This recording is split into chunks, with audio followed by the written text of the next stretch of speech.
أعوذ بالله من الشيطان الرجيم بسم الله الرحمن الرحیم كان الناس أمة واحدة، سب لوگ ایک ہی امت پر تھے، یعنی ایک ہی دین ملت پر تھے۔ فبعث اللہ النبیین، بس اللہ تعالیٰ نے نبی بھیجے، مبشرین جو خوشخبری سنانے والے، ومنذرین اور ڈرانے والے تھے۔ وانزل، اور اللہ نے اتارا، معاہم الکتاب، ان نبیوں کے ساتھ سچی کتاب کو، بالحق، حق کے ساتھ، لیحکم، تاکہ وہ لوگوں کے درمیان، بین الناس، لیحکم بین الناس، تاکہ وہ لوگوں کے درمیان فیصلہ کرے، فی مختلفوا فی، ان امور میں، ان باتوں میں جس میں وہ اختلاف کرتے ہیں۔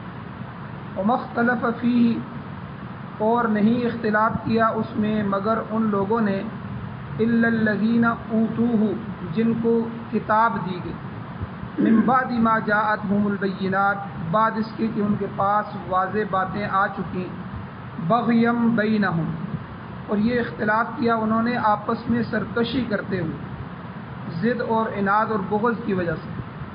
فہدی اللہ الذین آمنوا، پس اللہ تعالیٰ نے ان لوگوں کو ہدایت دی اپنے حکم سے،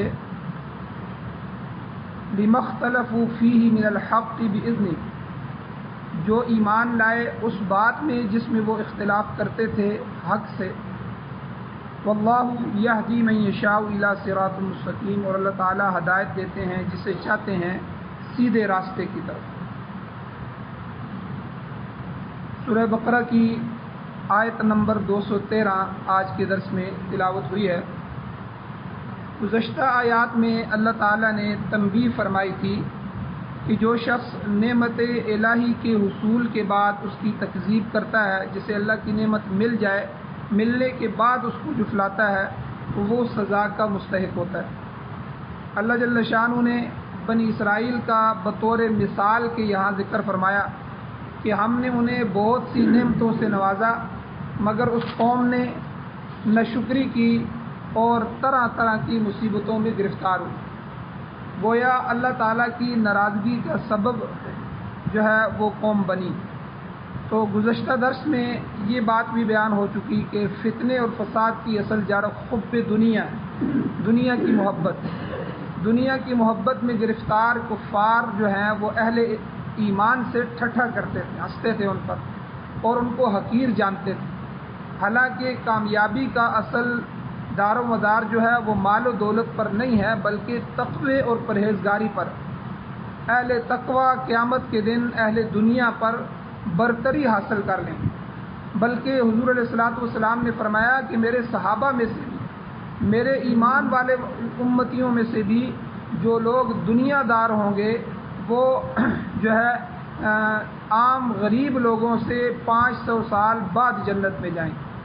وہ دنیا کا حساب کتاب دیتے رہیں گے، اللہ ان کو روک کے رکھیں گے۔ تو یعنی دنیا اگر ایمان کے ساتھ بھی ہو، اچھے طریقے سے کے ساتھ بھی ہو، پھر بھی اس کا نقصان ہی ہے آخرت کے اعتبار سے۔ تو بہرحال تو کافروں کا دنیا کی وجہ سے جو ہے عزت کا دار و مدار سمجھنا کہ مال و دولت ہوگی تو عزت ہوگی ورنہ نہیں ہوگی، یہ اس کا اللہ نے رد فرمایا۔ اب اس درس کی آیت میں اللہ تعالیٰ نے دین اور ملت کی وحدت کا تذکرہ فرمایا۔ اللہ ارشاد فرماتے ہیں کان الناس امۃ واحدہ، سب لوگ ایک ہی ملت پر تھے۔ ملت اس جماعت کو کہتے ہیں جس کے افراد کے افکار اور خیالات ایک جیسے ہوں، ان کی فکریں، ان کی سوچ، ان کے خیالات ایک جیسے ہوں۔ ملت حق بھی ہوتی ہے اور ملت باطل پر بھی ہوتی ہے، یہ ملت باطلہ ہے، ملت حق۔ غلط خیال، غلط فکر اگر ہوگی تو باطل ملت ہوگی، اگر اچھا خیال، اچھی فکر ہوگی تو یہ ملت صحیحہ ہے، ملت حقہ ہے۔ اس آیت میں اللہ جس ملت کا ذکر فرما رہے ہیں اس سے مراد ملت حق ہے۔ تمام لوگ ایک ہی ملت پر کب تھے، یہ کون سا زمانہ تھا، اس کے متعلق مفسرین کے مختلف اقوال۔ بعض مفسرین فرماتے ہیں کہ اس کا تعلق عالم ارواح کے ساتھ، جب اللہ تعالیٰ نے تمام ارواح کو، تمام روحوں کو حاضر کر کے ان سے سوال کیا تھا، الست بربکم، بتاؤ کہ کیا میں تمہارا رب نہیں ہوں۔ میں نے تمہیں بنایا نہیں ہے، میں تمہارا مربی نہیں ہوں؟ تو سب نے یک زبان ہو کر کہا قالوا بلا، اے ہمارے مولا کریم کیوں نہیں، آپ ہی تو ہمارے رب ہیں۔ تو یہ وہ وقت تھا جس وقت تمام لوگ امت واحدہ تھے، ایک ہی زبان پر تھے، ایک ہی ملت پر قائم تھے۔ اس قسم کے اشارات دوسری صورتوں میں سورہ اعراف کے اندر اور بعض دوسری صورتوں میں بھی ملتے ہیں۔ مقصد یہ کہ اس وقت تمام روحوں نے ملت واحدہ ہونے پر اقرار کیا۔ تو اس دنیا میں اس سے انکار کی پھر کیا وجہ ہے؟ یہ تو بڑی با انصافی کی بات ہے کہ جو ہے نا انصافی ہے کہ دنیا میں جب انسان آتا ہے تو اپنے اس وعدے کو بھول جاتا ہے۔ اب ایک تو تشریح مفسرین نے یہ فرمائی کہ عالم ارواح میں انسان ملت واحدہ تھے، اور اس ضمن میں ایک اور تشریح جو اکثر مفسرین نے فرمائی ہے وہ یہ کہ ملت واحدہ ایک ملت کا زمانہ حضرت آدم علیہ السلام سے لے کر حضرت ادریس علیہ السلام تک کا ہے۔ اس عرصے میں تمام لوگ ایک ہی ملت تھے، وہ ملت واحدہ پر قائم تھے، ان کا دین بعین ہی وہی دین تھا جو حضرت آدم علیہ السلام کا دین، کوئی نئی شریعت نہیں آئی تھی۔ حضرت آدم علیہ السلام کو جو احکامات ملے تھے، جو دین ملا تھا، وہی دین آپ کے بعد نبیوں میں چلنا شروع ہوا، یہاں تک کہ حضرت ادریس علیہ السلام تک جو ہے کوئی اختلافات نہیں تھے، ٹھیک ہے، کوئی مسئلہ نہیں تھا۔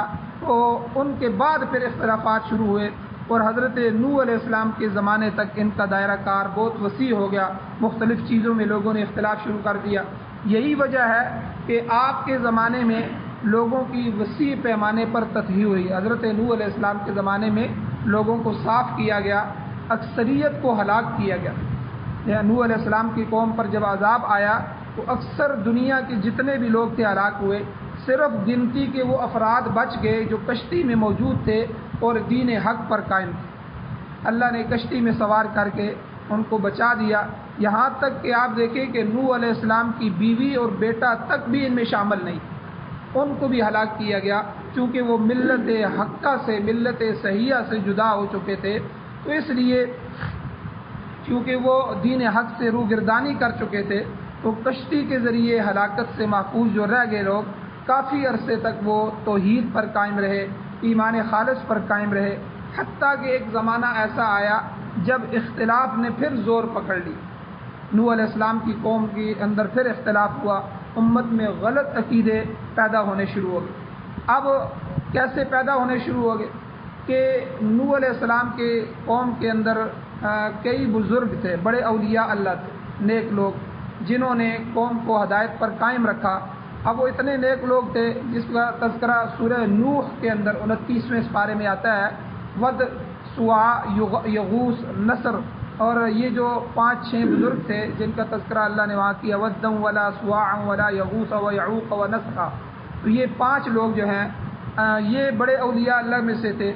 اب جب یہ ساری بزرگ ہستیاں اولیاء فوت ہو گئے تو اب ان میں سے ایک قوم نے ان کو لے کر شرک شروع کر دیا۔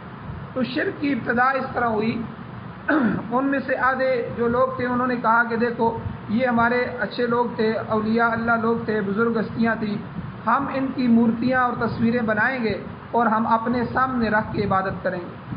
مقصد صرف پہلی نسل کا یہ تھا کہ یہ ہمارے سامنے رہیں گے، ہمیں یاد آتے رہیں گے، ہم اللہ کی عبادت کریں گے۔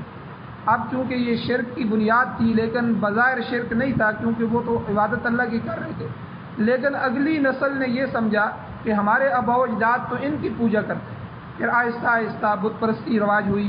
تو یہ وہ اختلافات تھے جو حضرت نوح علیہ السلام کی قوم میں بعد میں پھر شروع ہوئے۔ تیسرا قول مفسرین کا کہ امت واحدہ، کان الناس امتا واحدہ، کہ امت واحدہ کا زمانہ کون سا تھا؟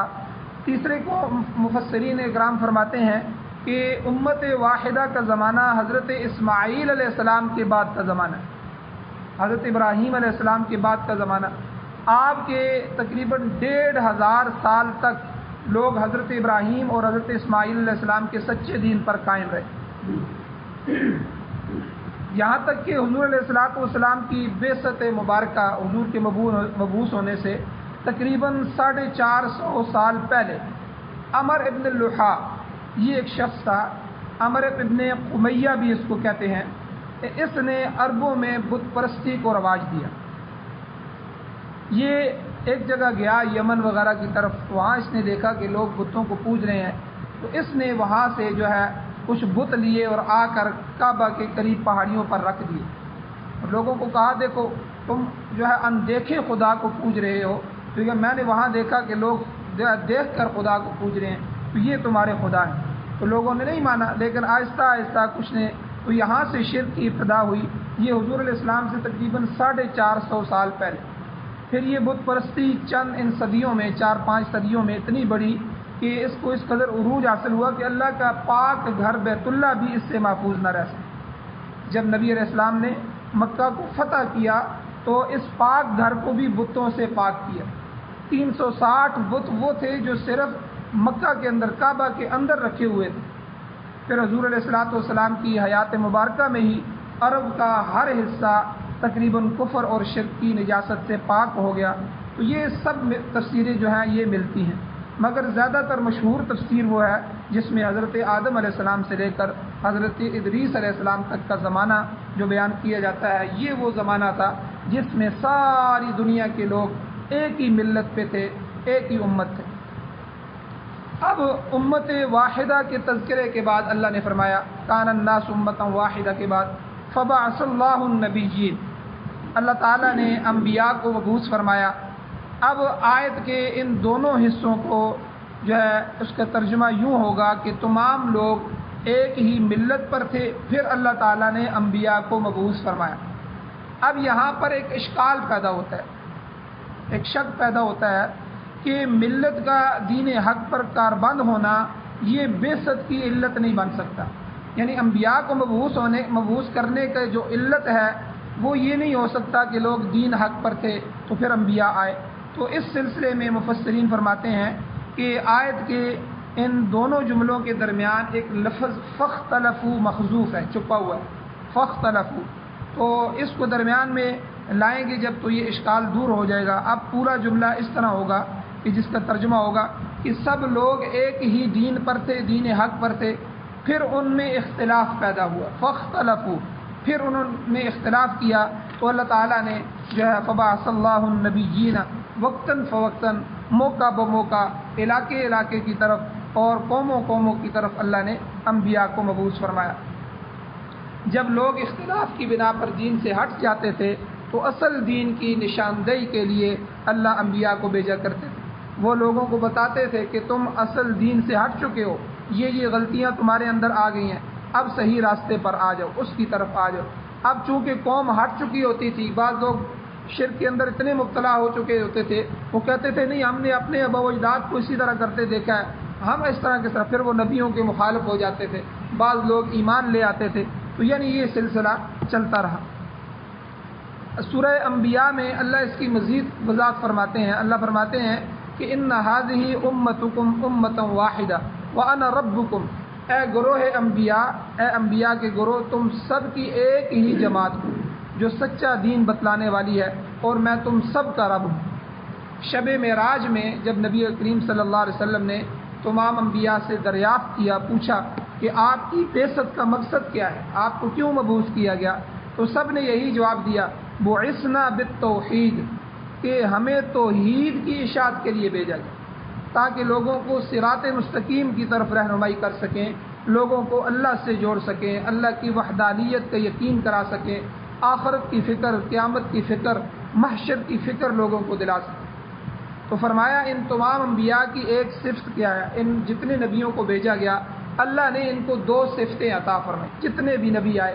ایک صفت ان کی کیا ہے کہ مبشرین، یہ مبشرین ہیں، ایمان اور نیکی کا راستہ اختیار کرنے والوں کے لیے، ایمان والوں کے لیے، متقین لوگوں کے لیے جنت کی خوشخبری دیتے ہیں، انہیں بتاتے ہیں کہ اللہ تعالیٰ کے ہاں تم اعلیٰ مقام پر فائز کر دیے جاؤ گے، اللہ تم پر راضی ہو جائے گا، اور پھر ہمیشہ ہمیشہ کے لیے آرام اور سکون تمہیں حاصل ہو جائے گا جب تم دنیا میں تقوی اختیار کرو گے، اللہ سے ڈرو گے۔ اور اس کے خلاف جو لوگ کفر میں تھے، شرک کے اندر ڈوبے ہوئے تھے، معصیت اور گناہوں کا راستہ انہوں نے پکڑا ہوا تھا، ان کے لیے یہی پیغمبر منذرین بھی تھے، یعنی ان کو اللہ تعالیٰ کی ناراضگی اور اس کے دوزخ کے عذاب سے ڈرانے والے تھے۔ تو یہ دو صفتیں جو ہے مبشرین و منذرین قرآن نے جگہ جگہ بیان فرمائی، یہ انبیاء علیہ الصلوۃ والسلام کی صفات ہیں کہ وہ ایمان والوں کو خوشخبریاں دیتے ہیں اور کافروں کو اور عمل سے ہٹنے والوں کو جو ہے منذرین ڈرانے والے۔ سورہ مدثر کے اندر 29ویں پارے میں اللہ تعالیٰ نے یہی حکم حضور علیہ الصلوۃ والسلام کو دیا کہ تم اے میرے نبی یا ایھا المدثر، اے کمبلی اوڑھنے والے، قم فانذر، آپ کھڑے ہو جائیے اور لوگوں کو ڈرائیے، کیونکہ ساری طرف شرک ہی شرک تھا اور مشرکین ہی مشرکین تھے، اس لیے ان کفار اور مشرکین کو ان کے برے انجام سے آپ ڈرائیں، ان کو اچھی طرح خبردار کر دیں تاکہ کل کو یہ عذر پیش نہ کر سکیں کہ ہمارے پاس کوئی بشیر اور کوئی نذیر، کوئی خوشخبری دینے والا، کوئی ڈرانے والا نہیں آیا تھا۔ یہ عذر کوئی قوم جو ہے وہ دنیا کے اندر جو ہے گزری ہے، وہ آخرت کے اندر یہ عذر پیش نہیں کر سکی، بلکہ اللہ تعالیٰ نے انبیاء کو بھیج کر یہ حجت پوری کر دی۔ قرآن میں اللہ فرماتے ہیں لِأَلَّا يَكُونَ لِلنَّاسِ عَلَى اللَّهِ حُجَّةٌ بَعْدَ الرُّسُلِ، انبیاء کے آنے کے بعد یہ عذر باقی نہیں رہا کہ ہمارے پاس تو کوئی خوشخبری دینے والا نہیں آیا، ہمارے پاس تو کوئی ڈرانے والا نہیں آیا۔ اور یہ قومیں کہیں گی قیامت والے دن جب میدان حشر میں اللہ ان کو جمع کریں گے، تو دوسرے سپارے کے شروع میں تفصیل گزر چکی ہے کہ اللہ پھر ان امتوں سے پوچھیں گے کہ بھائی بتاؤ تمہارے پاس نبی نہیں آئے تھے؟ وہ کہیں گی، جھوٹ بولیں گی وہ کافر امتیں، نہیں ہمارے پاس تو اللہ کوئی نہیں آیا تھا، ہمارے پاس آتا تو ہم بھی ایمان والے ہوتے، آج ہم نے دیکھ لیا ہے، آپ آج بیٹھے ہوئے ہیں، آج حشر قائم ہو گیا، جنت اس طرف ہے، جہنم اس طرف ہے، آج فیصلے ہو رہے ہیں، اے اللہ ہمارے پاس تو کوئی نہیں آیا۔ اب سارے انبیاء کو اللہ فرمائیں گے کیا تمہیں میں نے مبعوث نہیں کیا تھا؟ کہیں گے اے اللہ ہم نے آ کر آپ کی طرف سے ہم گئے ان امتوں کے پاس، ان کو ہم نے توحید کی دعوت دی تھی، ہم نے ان کو بلایا تھا۔ تو اللہ پھر ان کو انبیاء کو کہیں گے اچھا تمہارے پاس کوئی گواہ ہے؟ اب تو قیامت ہے، فیصلے تو گواہی پر ہوں گے، گواہ لے کے آؤ۔ تو اس وقت گواہ کون ہوں گے؟ میں اور آپ، اللہ کے نبی کی امت، حضور علیہ الصلوۃ والسلام کی یہ امت جو ہے گواہی دیں گے۔ اب یہ امت سامنے آ گئی، اے اللہ واقعی آپ نے ان انبیاء کو ان کی طرف بھیجا تھا۔ اب وہ قومیں کہیں گی کہ اللہ یہ امت تو ہم سب سے بعد میں آئی ہے، یہ کیسے گواہ ہو سکتی ہے؟ گواہ تو وہ ہوتا ہے جو مشاہدہ کرے، جو دیکھے، جو ہم میں سے گزر کے گیا وہ گواہی دے۔ یہ امت تو ہم سب سے بعد میں آخری امت آ رہی ہے، ٹھیک ہے، ہم امتیں ان سے پہلے گزر گئی ہیں۔ اللہ اس امت سے کہیں گے کہ آپ بتائیں کہ آپ کیسے گواہی دے رہے ہیں، آپ تو سب سے آخر میں آئیں۔ تو پھر یہ امت گواہی دے گی کہ اللہ آپ نے ہمارے اوپر اپنا نبی بھیجا تھا، آپ نے اپنی کتاب بھیجی تھی، اس نبی نے ہمیں بتایا کہ یہ فلاں فلاں فلاں امتیں گزری تھیں، ان کے اوپر فلاں فلاں انبیاء آئے تھے اور انہوں نے ان کو دعوت دی، انہوں نے اللہ کے دعوت کو ٹھکرا دیا، نہیں مانا، اور آپ کی قرآن کے اندر لکھا ہوا تھا اور ہم نے قرآن میں پڑھا ہے، ہم نے اس قرآن اور سنت کو دیکھ کے ہم نے یہ گواہی دی۔ اب پھر حضور علیہ الصلوۃ والسلام کو جو ہے بلایا جائے گا اور حضور جو ہے ساری کی ساری جتنی بھی امتیں ہوں گی اور حضور اپنی امت کی اس تصدیق پر پھر گواہی دیں گے۔ تو یعنی یہ سارا سلسلہ قیامت کے دن ہوگا۔ تو اس لیے اللہ فرماتے ہیں کہ اللہ یکون للناس، تاکہ لوگوں کے لیے نہ بچے، نہ ہو علی اللہ، اللہ پر حجت، کوئی حجت، کوئی عذر بعد الرسل، انبیاء کے آنے کے بعد اب کوئی عذر باقی نہیں ہے کہ ہمارے پاس مبشرین منذرین نہیں آئے۔ نبی کا جو ہے فرض منصبی یہ ہوتا ہے، اس کو بھیجنے کا فرض یہ ہوتا ہے کہ وہ اللہ تعالیٰ کے احکام امت تک پہنچائے۔ علم عقائد جو ہے، علم عقائد والوں نے نبی کی تعریف یوں کی ہے، انسان بعثہ اللہ لتبلیغ ما اوحاہ اللہ الیہ، یعنی نبی ایک ایسے انسان کو کہتے ہیں کہ جسے اللہ تعالیٰ شرعی احکام کی تبلیغ کے لیے مبعوث فرماتا ہے، وہ شریعت کے احکام لوگوں تک پہنچانے کے لیے آتا ہے۔ مطلب یہ ہے کہ چونکہ تبلیغ انسانوں کو کرنا مقصود ہوتی ہے، لہذا نبی بھی انسانوں میں سے ہی بھیجا جاتا ہے، کوئی فرشتہ نبی نہیں ہوتا یا کوئی دوسری کسی نوع اور نسل سے کوئی نبی نہیں بھیجا جاتا، تو نبی جو ہے وہ انسانوں میں سے بھیجا جاتا ہے تاکہ انسانوں کے اندر رہے، ان کی طرح بھوک پیاس کو برداشت کرے اور ان کو جو ہے اللہ کی طرف تبلیغ کرے۔ تو تاہم نبی کا یہ بہت بڑا اعزاز ہوتا ہے کہ اللہ تعالیٰ نزول وحی کے لیے اسے منتخب فرماتے ہیں پھر نبی معصوم عن الخطا ہوتے ہیں. یاد رکھیں سارے انبیاء معصوم عن الخطا یعنی خطاؤں سے پاک ہوتے ہیں، ان سے کوئی کمی کوتاہی کوئی غلطی نہیں ہو سکتی، وہ معصوم ہوتے ہیں، اللہ تعالیٰ خود ان کی حفاظت کرتا ہے. آگے اللہ نے فرمایا انبیاء کی بعثت کے علاوہ وَأَنزَلَ مَعَهُمُ الْكِتَابَ بِالْحَقِّ، نبیوں کو بھی اللہ نے مبعوث فرمایا، پھر ان کے ساتھ سچی کتابیں بھی اللہ نے نازل فرمائی، سچی کتابیں بھی بھیجی. امام شافعی رحمۃ اللہ علیہ فرماتے ہیں کہ اللہ تعالیٰ نے کم و بیش 1,24,000 نبی اور پیغمبر بھیجے. 1,24,000 انبیاء اور رسول اس دنیا میں آئے، اور ان کو کتابیں کتنی دی گئیں؟ 104 کتابیں نازل ہوئی. 104 کتابیں یاد رکھیں. ان 104 میں سے 4 کتابیں تو بڑی کتابیں ہیں، بڑی کتابیں ہیں، ان میں احکامات ہی احکامات ہیں، زبور، تورات، انجیل اور قرآن مجید.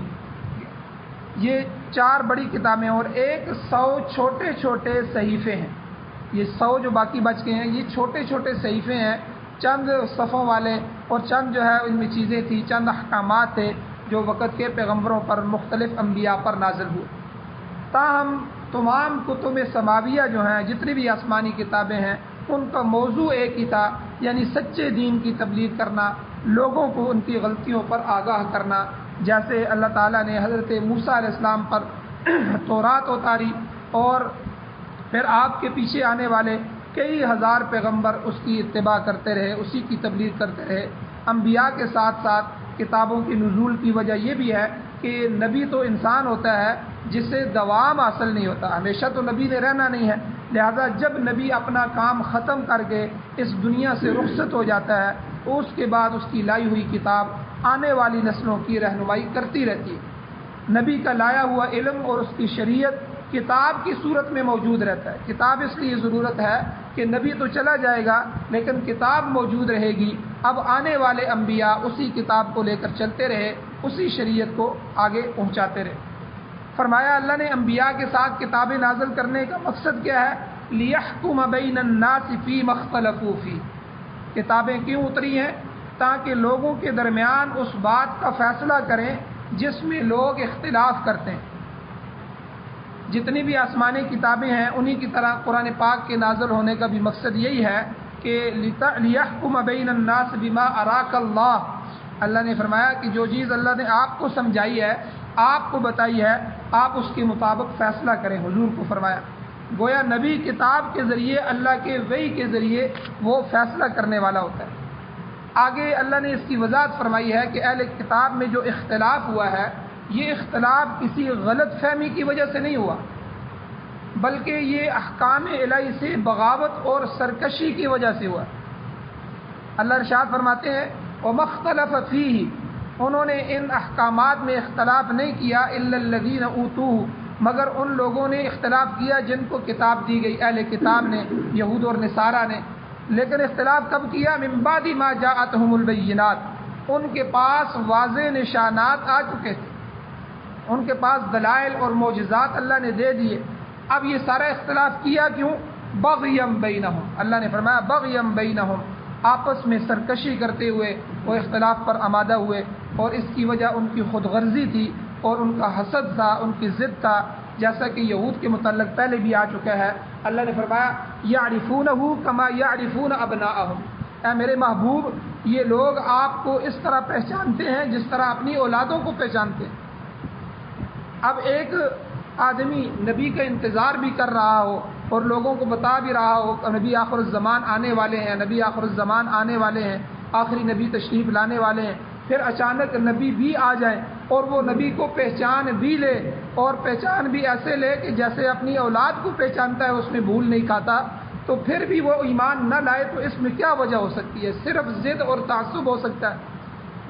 تو یہی اللہ نے فرمایا کہ وہ اپنے بیٹوں کو یعرفون ابناءہم جس طرح پہچانتے ہیں اس طرح آپ کو پہچانتے ہیں کہ واقعی آپ اللہ کے آخری نبی ہیں. لیکن پھر بھی یہ اختلاف کیوں کیا؟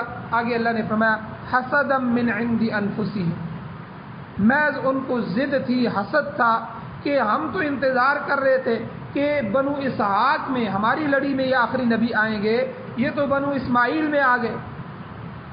یہ وہ حسد تھی کہ یہ لوگ اپنی برتری کو قائم اور دائم رکھنا چاہتے تھے اور کسی صورت میں بھی اقتدار ہاتھ سے جانے نہیں دینا چاہتے تھے، مگر یہ تو مشیت الہی تھی، اللہ کا فیصلہ تھا کہ ختم نبوت کا تاج حضور خاتم النبیین صلی اللہ علیہ وسلم کے سر پر رکھ دیا گیا۔ حدیث شریف میں موجود ہے کہ کیسر الروم تھا، جو روم کا بادشاہ تھا، اس نے اقرار کیا تھا کہ حضور نبی صلی اللہ علیہ وسلم اللہ کے آخری نبی ہیں جن کا ذکر سابقہ کتابوں میں آ چکا ہے، مگر وہ ایمان کی دولت سے محروم رہا۔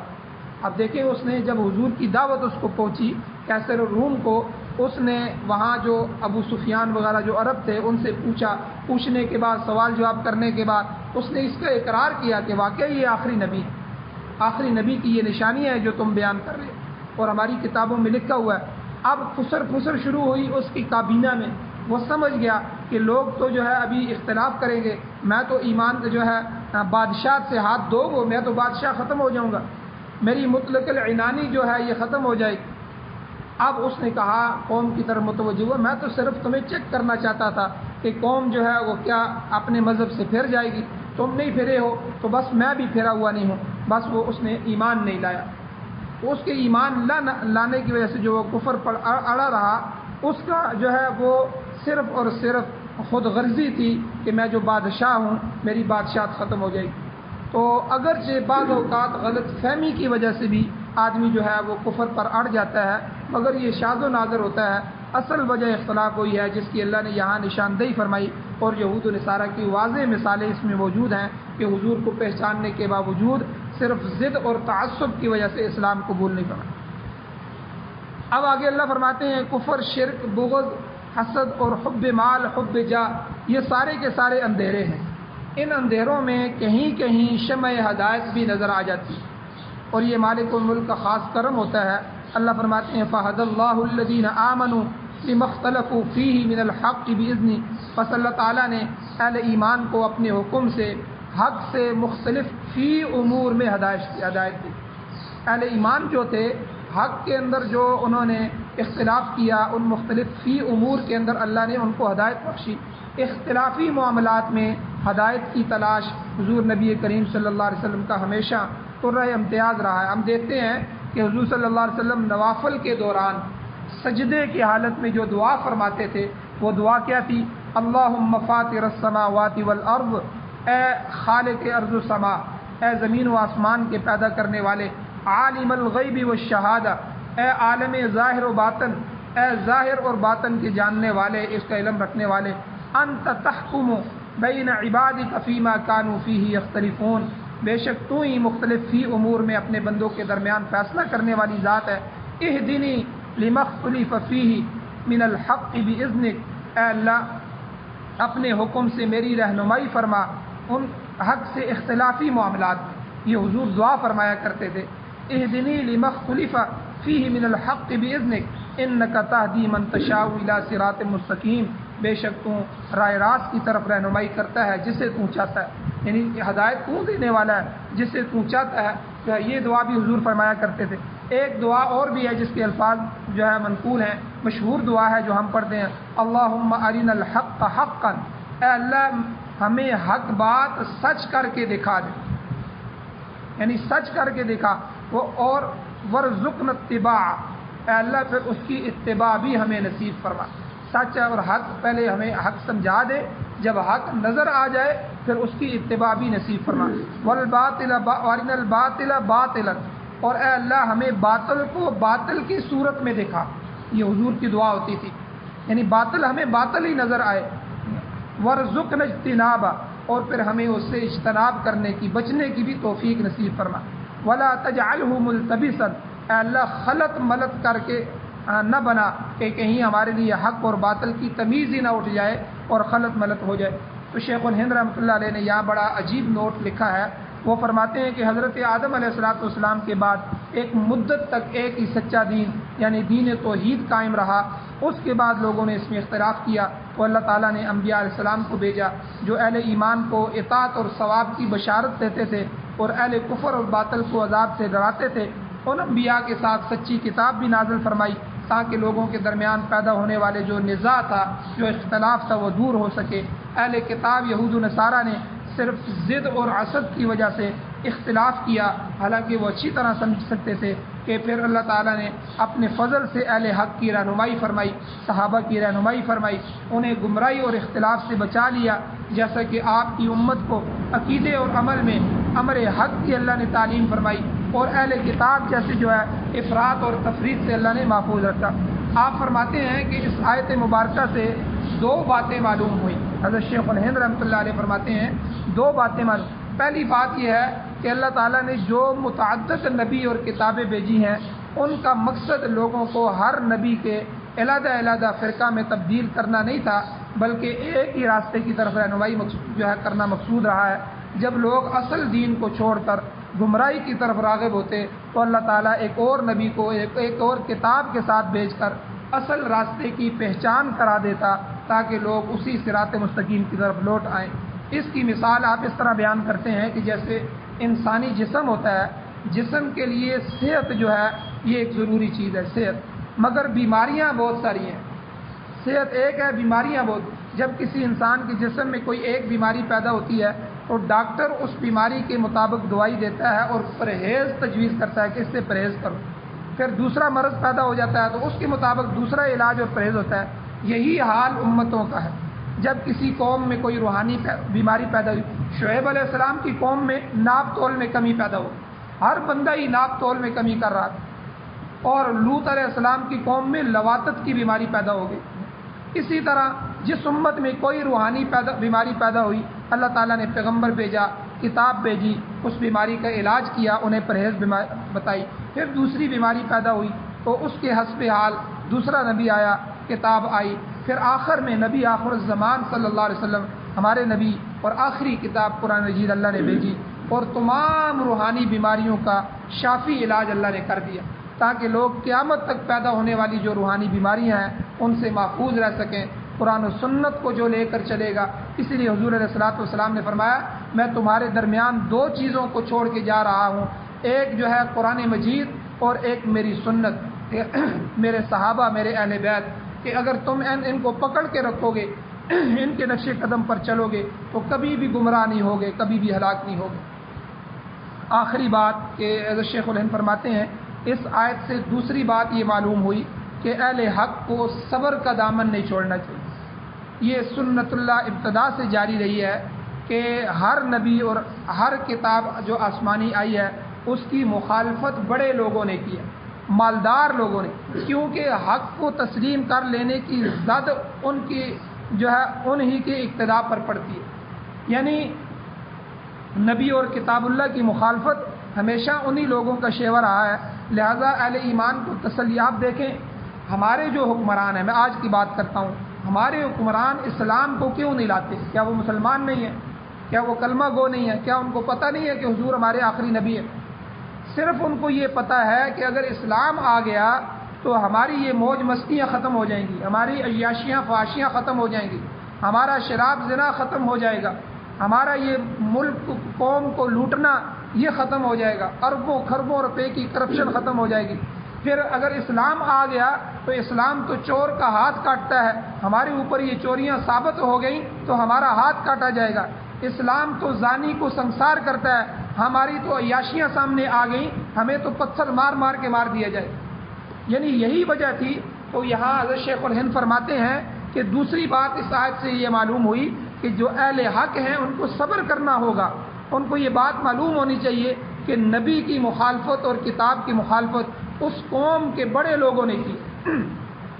آپ قرآن کو اٹھا کے دیکھیں، سرداروں نے مخالفت کی، غریب لوگ ایمان لائے۔ حضور کی مخالفت ابو جہل نے کی، ابو لہب نے کی، یہ جو بڑے بڑے سردار تھے انہوں نے کی، اور نچلا طبقہ جو ہے وہ ایمان لے کے آ رہا ہے۔ اس لیے دوسری بات یہ معلوم ہوئی کہ جب آپ ایمان والے ہیں، حق والے ہیں، تو آپ جب تبلیغ کر رہے ہیں تو لوگ آپ کی مخالفت بھی کریں گے، تبلیغ میں نکلیں گے تو لوگ آپ کی مخالفت بھی کریں گے۔ آپ کو صبر کا دامن جو ہے وہ نہیں چھوڑنا، صبر جو ہے استقامت کے ساتھ ہر تکلیف کا مقابلہ کرنا ہے اور اللہ کے دین کو پہنچاتے رہنا ہے، موت تک پہنچاتے رہنا ہے۔ نبیوں کو یا تو شہید کر دیا گیا اس کتاب اور اس جو ہے دین اور لائے عمل کی وجہ سے، یا وہ اس دنیا سے چلے گئے۔ آپ دیکھیں نوح علیہ الصلوۃ والسلام کتنے 950 سال تو تبلیغ کی عمر ہے، 950 سال تبلیغ، کتنے آدمی ایمان لے آ رہے؟ چند آدمی، چند افراد، 70 72 یا 80 82 یا 100 کے قریب مسلمان ہو رہے ہیں 950 سال میں۔ کتنا صبر کیا ہوگا نوح علیہ السلام نے، کتنی صبر اور استقامت کے ساتھ اس دین کی دعوت دیتے رہے۔ اکثر قوم مخالف، پتھر مار رہی ہے، زخمی کر رہی ہے، ٹھیک ہے، دور دھکیل رہی ہے اور برا بلا کہہ رہی ہے، گالیاں دے رہی ہے، گھسیٹ رہی ہے، یہ سب کچھ نبیوں کے ساتھ ہوا ہے۔ تو اس لیے دوسری بات یہاں شیخ الہند رحمۃ اللہ علیہ فرماتے ہیں، اس آیت سے یہ معلوم ہوئی کہ جب آپ دین اور تبلیغ اور حق کی بات کے لیے نکلے ہیں، آپ کو آہستہ آہستہ صبر کے ساتھ، استقامت کے ساتھ چلنا ہوگا۔ اس میں روڑے بھی اٹکائے جائیں گے، مخالفت بھی ہوگی، لوگ بستر بھی اٹھا کے مسجد سے باہر پھینکیں گے، گالیاں بھی دیں گے، اور راتیں آپ کو باہر بھی گزارنی ہوگی، سفر کی مشکلات بھی برداشت کرنی ہوگی۔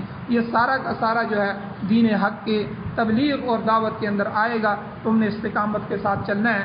آگے اللہ نے فرمایا واللہ یہدی من یشاء الی صراط مستقیم، وہ اللہ جسے چاہتا ہے راہ راست کی طرف رہنمائی کرتا ہے۔ ہدایت تم نہیں دے سکتے۔ کیا مطلب؟ ہدایت تم نہیں دے سکتے کہ میں نے اس کو 1000 دفعہ کہا نماز پڑھو، وہ نماز کے لیے نہیں آتا۔ بھائی تم کروڑ دفعہ، حضور علیہ السلام ابو جہل کے دروازے پہ کتنی دفعہ گئے؟ پیغمبر جا رہے ہیں اور کس دعوت کے ساتھ گئے ہوں گے، حضور کے دل میں کتنا دکھ ہوگا، لیکن ابو جہل ایمان نہیں لایا۔ اب حضور ہدایت تو نہیں دے سکتے، حضور دعوت اور تبلیغ تو کر سکتے ہیں، لیکن ہدایت اللہ کے ہم نے مانگنا ہے۔ حضور نے بار بار اللہ سے مانگا، لیکن جو ہے جب اللہ نے چاہا جس کو ہدایت دی، جس کو نہیں چاہا ہدایت نہیں دی۔ اس لیے آخر میں اللہ نے فرمایا واللہ یہدی من یشاء الی صراط مستقیم، کہ اللہ جسے چاہتا ہے اللہ جو ہے اسے ہدایت نصیب کرتا ہے، سیدھا راستہ دکھا دیتا ہے۔ ہدایت اسی کو نصیب ہوتی ہے جس کے اندر ہدایت کے حصول کی طلب ہو، اس کے اندر صلاحیت موجود ہو۔ جو کوئی ظلم پر اڑا رہتا ہے، جفا پر اڑا رہتا ہے، اس کے متعلق اللہ نے دوسرے قرآن کی دوسری جگہ فرمایا واللہ لا یہدی القوم الظالمین، ظالم لوگوں کو اللہ ہدایت نہیں دیتے، فاسق لوگوں کو اللہ ہدایت نہیں دیتے۔ جن کے اندر صلاحیت موجود ہو، ہدایت کی طلب موجود ہو، سوچنے سمجھنے کی، جتنے کافروں نے حضور کو سننا شروع کیا کہ چلو یار سنتے تو ہیں، یہ بات کرتے کیا ہے، اللہ نے ان کو ہدایت دی کیونکہ ان کے اندر طلب پیدا ہوئی۔ ورنہ حج کے موسم میں ابو جہل وغیرہ اور جو سردار تھے وہ لوگوں کو روکتے تھے، باہر کے آنے والے عربوں کو، بھئی یہ دیوانہ ہے، اس کی طرف نہیں جانا، یہ جادوگر ہے، اس کی بات نہیں سننا۔ وہ لوگ کہتے تھے یار سنیں تو صحیح، یار ہمیں روک کیوں رہے ہیں؟ جو بھی سننے کے لیے گیا اللہ نے اس کو ہدایت عطا کی۔ وہ سمجھ گیا کہ یہ سچا قرآن ہے، یہ جادو نہیں ہے، اور یہ جو ہے مجنون نہیں ہے، یہ دیوانے نہیں ہے، اللہ کے نبی ہیں۔ اس لیے اللہ نے فرمایا لمن یشاء، اس سے یہ واضح فرما دیا کہ ہدایت ہر ایک کے حصے میں نہیں آتی، بلکہ اللہ تعالیٰ کی یہ رحمت ہے اور خاص رحمت ہے، یہ اہل حق کو حاصل ہوتی ہے۔ اس لیے آپ کا میرا کام یہ ہے کہ ہم تبلیغ کرتے رہیں، دعوت دیتے رہیں۔ اللہ جسے چاہے گا جب چاہے گا ہدایت دیں گے۔ ہمیں 1000 دفعہ بھی کسی کو تبلیغ کرنی ہوگی تو غصے کی اجازت نہیں ہے۔ ہم یہ سمجھیں کہ اللہ نے یہ میرے کام ذمہ لگایا ہے، ہم یہ کام کرتے رہیں گے، کرتے کرتے جیتے رہیں گے اور کرتے کرتے مر جائیں گے۔ یہ ہمارا کام ہے۔ اللہ جل شانہ سے دعا ہے اللہ ہمیں عمل کی توفیق نصیب فرمائے۔ آمین۔ الحمدللہ رب العالمین والعاقبۃ للمتقین والصلاة والسلام علی رسولہ النبی الأمی الکریم۔ اللهم ربنا آتنا فی الدنیا حسنة وفي الآخرة حسنة وقنا عذاب النار۔ رب اغفر وارحم وأنت خير الراحمين، رب اغفر وارحم وأنت خير الراحمين۔ لا الہ الا انت استغفرک واتوب الیک، لا الہ الا انت استغفرک واتوب الیک۔ یا اللہ ہماری کمیوں کوتاہیوں کو معاف فرمائے، درگزر فرمائے، صغیرہ کبیرہ گناہوں کو معاف فرمائے۔ یا اللہ قرآن و سنت سے محبت نصیب فرمائیے، یا اللہ قرآن و سنت کا غلبہ نصیب فرمائیے، اپنے نظام کو پوری دنیا کے باطل نظاموں پر یا اللہ حاوی فرمائیے، غالب فرمائیے۔ یا اللہ اسلام کی بہاریں نصیب فرمائیے۔ یا اللہ جب تک زندگی ہو عزت والی، وقار والی، ایمان والی، خیر والی، خاتمہ بالخیر والی زندگی نصیب فرمائیے۔